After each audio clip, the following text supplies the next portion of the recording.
My name is Chris Stegemann, and today I'm joined by portfolio managers Bill Campbell and Luz Padilla. Bill and Luz, thanks for joining us today. Thank you, Chris. Thanks for having us.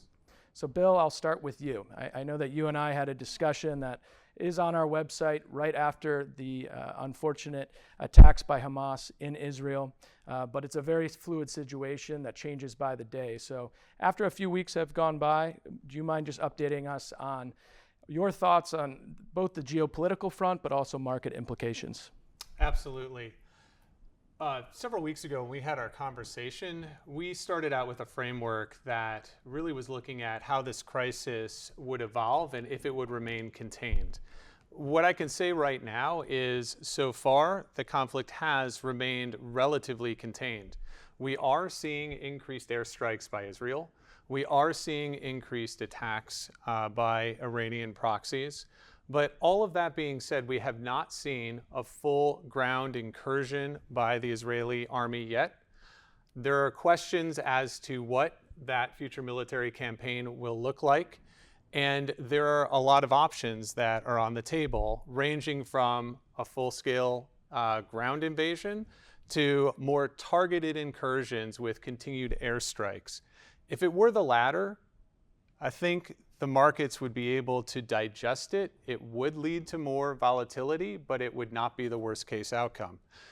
Given this range of possibilities, it's still too early to make any final call, but the markets seem to be at least leaning towards more of a possibility that this conflict stays in this contained zone. Several of the implications that we had talked about in the past couple of weeks were to growth, were to inflation, and then just the overall geopolitical landscape. Growth appears to be somewhat under control.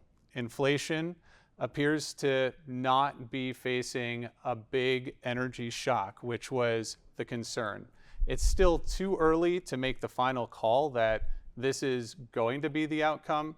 But again, keeping to our framework, if it does remain contained, I think we can start to move beyond our hyper-focus on what's happening in this conflict and start focusing on the other macroeconomic factors across the globe. On the geopolitical landscape, this still remains a complete wild card. China and Russia have their own plans, not only in the Middle East, but across the globe. And the biggest wild card that's come out of this entire conflict has been Turkey. We've seen President Erdogan from Turkey, as you know, lashing out at the United States with bringing their aircraft carriers into the region. Turkey has also sent delegates to engage with Iran in their conferences that they've had post the start of this conflict.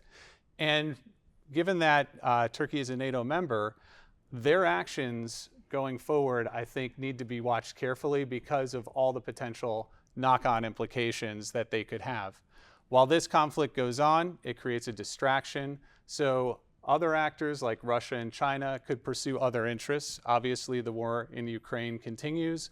And then we all are keeping a close eye on what's happening in Taiwan and the South China Sea, as this issue that's arising in the Middle East could create a power vacuum and allow China to maybe make some geopolitical inroads there, which would be unexpected, I think, at least right now, to what we're seeing in market pricing.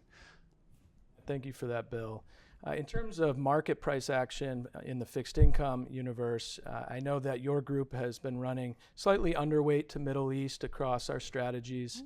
But can you just talk a little bit about price action within Middle East and maybe more specific to Israel since the conflict began? Sure. Thank you for that question. We have seen some volatility in prices, especially in Israeli bonds, but also within the larger Middle East area. As you noted, we have been underweight that particular region of the world, which I guess in this type of environment is a good thing. And one of the interesting things is that the net beneficiary has been Latin America, where we were already positioned. And it's simply because it's a place to go where, yes, they have their own unique problems, but they don't have, a current war and a potential for that to deteriorate. So that's been, I think, a net positive for us. But yeah, certainly the volatility in the Israeli credits, as well as the rest of the credits in the region. I think right now, at this point, we're looking at it as sort of too early to jump in, but at some point may present an opportunity.